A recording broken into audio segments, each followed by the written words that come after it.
아침 말씀 두란노의 생명의 삶 본문 순서를 따라갑니다.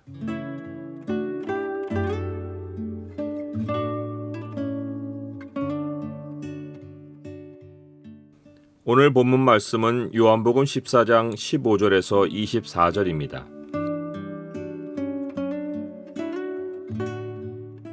오늘 본문을 약속의 창으로 보면 우리가 매사에 하나님으로부터 어떻게 도움을 받아 살아가는지가 보입니다. 약속의 창을 보여주는 구절은 14장 16절입니다. 내가 아버지께 구하겠으니 그가 또 다른 보혜사를 너희에게 주사 영원토록 너희와 함께 있게 하리니. 주님은 자기를 사랑하는 것과 자기의 계명을 지키는 것은 하나의 행동이라고 하십니다. 이것은 하나님 아버지께서 보내주실 보혜사와 연관이 있습니다. 보혜사라는 말은 요청을 받아 곁에서 도움을 주는 분이라는 뜻입니다. 소송인의 의뢰를 받아 곁에서 도와주는 변호사와 같은 개념입니다. 그래서 주님은 내가 아버지께 구하겠으니 그가 또 다른 보혜사를 너희에게 주사라고 하셨습니다. 주님이 아버지 하나님께 요청해서 제자들 곁에 보혜사를 보내시겠다고 약속하셨습니다. 사실 그때까지는 누구도 그런 분이 있는 줄 알지 못했습니다.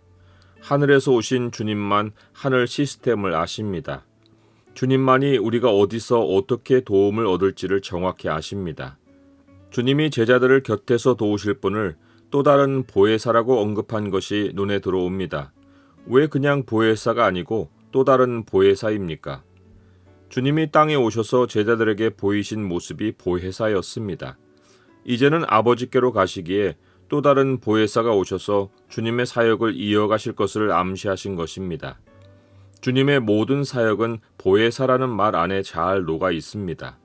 보혜사는 한자의 뜻을 조합하여 만든 기독교 용어입니다.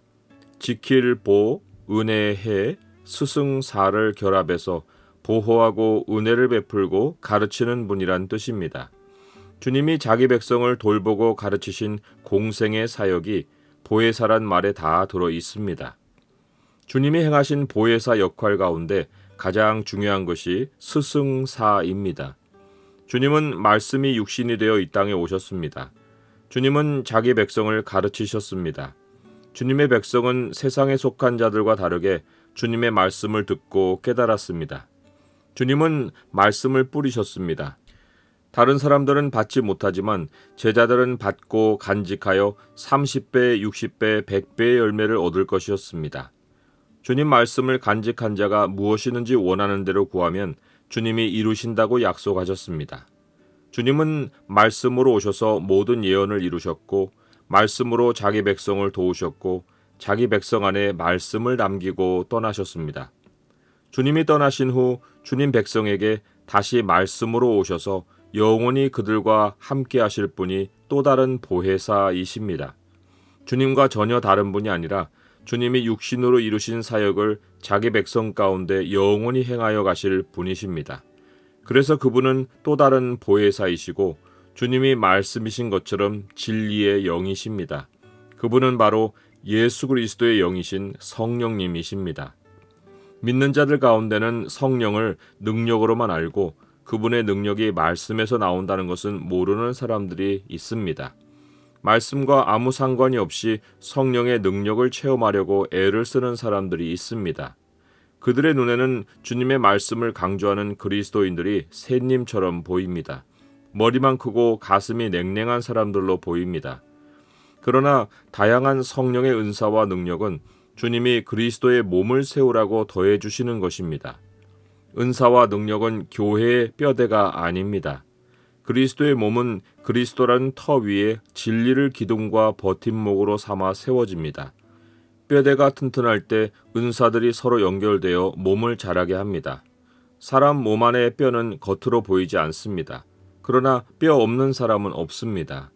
사탄이 대단히 영적인 표적과 기사로 사람들을 미혹하지만 그가 행하는 모든 일이 무너져 내릴 수밖에 없는 이유는 화려한 집 내부 구조에 진리의 기둥과 버팀목이 처음부터 없기 때문입니다. 주님을 사랑하면 진리의 소중함을 알고 주님의 말씀을 지킵니다. 지킨다는 말은 1차적으로 소중히 간직한다는 뜻입니다. 우리 안에 오셔서 함께 하시는 영원한 주님이 진리의 영이신데 그분을 사랑한다면서 마음의 진리를 간직하지도 않는다면 그 사랑은 감각적이고 이기적입니다. 감정으로 사랑하고 자기 위주로 상대를 사랑하는 것은 세상도 하는 사랑입니다. 그러나 세상은 능히 진리의 영을 받지 못합니다. 그를 보지도 못하고 알지도 못합니다. 그 이유는 진리의 영이 오셔서 사람들에게 해주시는 일이 사람을 모든 진리 가운데로 인도하시는 것이기 때문입니다. 주님은 그들이 하자는 대로 원하는 대로 절대 끌려다니지 않으십니다. 교회를 처음 나온 사람들은 자기 문제를 하나님이 해결해 주시기를 바랍니다. 그럴 목적으로 나오는 사람들이 많습니다. 주님이 기도에 응답해 주시기를 기대합니다. 처음에는 소망대로 일이 되는 것 같습니다. 그런데 반드시 암초를 만납니다. 주님이 돌처럼 굳어서 기도하는 대로 원하는 대로 움직이지 않으시는 것을 느낍니다. 주님이 무슨 나쁜 일을 하신 것도 아닌데 교회를 멀리합니다. 한때는 주님을 사랑한다고 불이 붙었는데 주님 계명과는 아무 상관이 없는 자기 사랑에 빠져 있다가 자기 사랑이 식어서 주님으로부터 돌아섭니다. 주님은 분명히 말씀하셨습니다. 나의 계명을 지키는 자라야 나를 사랑하는 자니 나를 사랑하는 자는 내 아버지께 사랑을 받을 것이요 나도 그를 사랑하여 그에게 나를 나타내리라. 주님은 주님의 말씀을 소중히 간직하며 그 말씀에 따라 길을 걷는 자에게 자신을 나타내십니다. 주님이 자신의 계명을 지키는 자에게 베푸시겠다고 약속하신 복은 엄청납니다. 주님을 사랑하고 주님의 계명을 지키는 자에게는 천대까지 은혜를 베푸십니다.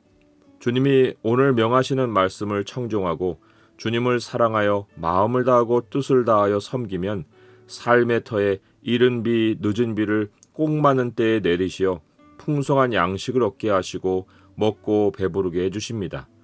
주님의 모든 명령을 잘 지키고 주님의 길대로 다니며 그에게 의지하면 주님이 강한 자들을 쫓아내시고 우리보다 강대한 나라들을 차지하게 해주십니다. 주님의 계명은 우리의 행복을 위하여 지키라고 주셨습니다. 자손 천대의 은혜가 있고 때를 따라 양식을 얻고 대적이 없는 삶을 살면 이보다 행복한 삶이 이 세상에 또 있겠습니까? 주님이 육체로 계셨을 때는 세상과 제자들이 주님을 함께 보았습니다. 주님의 표적도 함께 보았고 나라를 구할 소망도 함께 가졌습니다.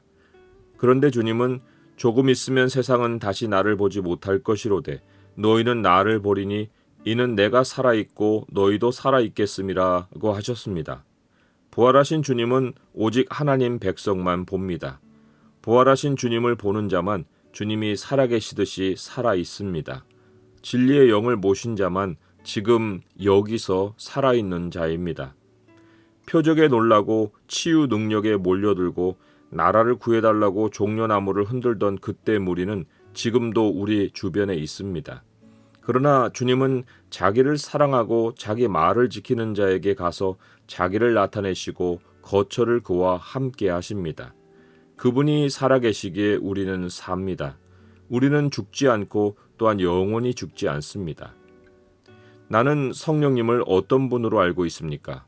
성령님에게서 능력만 구합니까? 주님이 성령님을 또 다른 보혜사로 알려주셨습니다. 성령님은 우리와 영원히 함께 하시는 주님이십니다. 말씀이 육신이 되어 갈릴리를 거니시던 주님이 지금은 진리의 영으로 우리에게 찾아와 우리 삶의 자리를 거니십니다. 행복은 다른 데 있지 않고 주님을 사랑하고 진리를 따르는 데 있습니다. 오늘도 진리의 영이신 주님의 소리를 듣고 기억하고 따릅시다. 주님을 사랑하고 계명을 지키는 자에게는 주님이 약속하신 모든 복이 임합니다. 행복은 멀리 있지 않고 진리의 영이신 주님을 사랑하고 따르는 삶에 있습니다.